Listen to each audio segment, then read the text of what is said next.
Homestead of former President Jacob Zuma, this very homestead that was once described as the monument of corruption. And just to explain the significance of this is this particular Tea Party, as it's now been dubbed. It's the fact that these two men at some stage were strong allies, and then at another point in time were really foes, and one would describe them as almost despising one another. And one cannot, is not speaking out of turn when I say this. When you look at the remarks that have been made by EFF leader Julius Malema, he's once said that he made a mistake by supporting Zuma and assisting him to ascend into the presidency while he was still ANC Youth League president. And even just as recently as last year, during his interview with our very own Xoli Mgambi, Hugo, Julius Malema had said that the State Capture Commission chairperson Raymond Zondo should not step down from his position,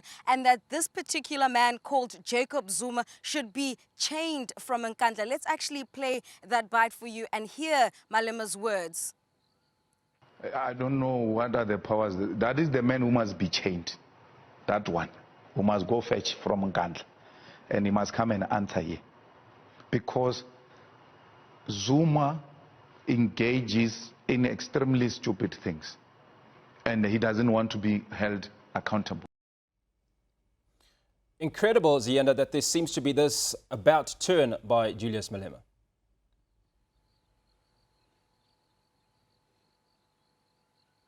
Absolutely. And fast forward to 2021, amidst lots of discussion and back and forth, in particular from former President Jacob Zuma, who has said that he has no intentions of appearing before the State Capture Commission of Inquiry. Just a few days ago then, Julius Malema tweeting the former president to say, "Hi, Mr. Zuma, would you be willing to have tea?" And then the former president responding to say, "You know where I live, I'm in Nkandla. You're more than welcome to come." And so this is how we got to where we are. I'm told that actually, though, this particular, meeting is not the first of its kind, Hugo. But what is a first is that they are now doing it publicly, and they're showing us that they are in discussion. What exactly the contents of this meeting and the previous ones that I'm told they've had before, one is not particularly clear. But what we do know is that that particular Tea Party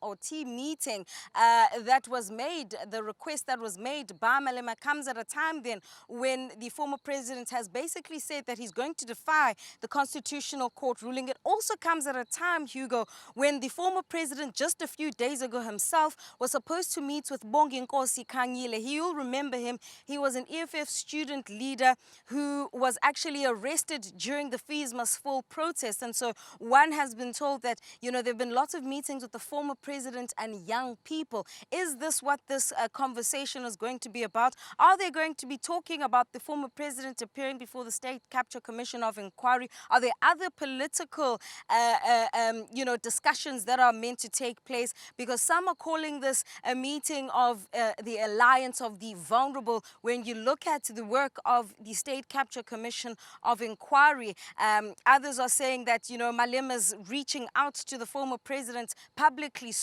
is also sending a message of some sort to whom we won't know. But, we know that, for an example, that the Zondo Commission has requested for bank statements in relation to the VBS saga. Whether or not this is true in terms of what pundits are saying at this particular point in time, it won't be known. But what we do know at this particular point in time is that we will be allowed inside the homestead at some stage. Julius Malema is expected to appear here just after 12 noon today, where that meeting will begin. And then afterwards, we're expecting, to quote, an important announcement to be made following that tea party. Zienda, thank you very much. Much conjecture, obviously, around what will be discussed at that meeting, but we will continue to give you updates as they happen.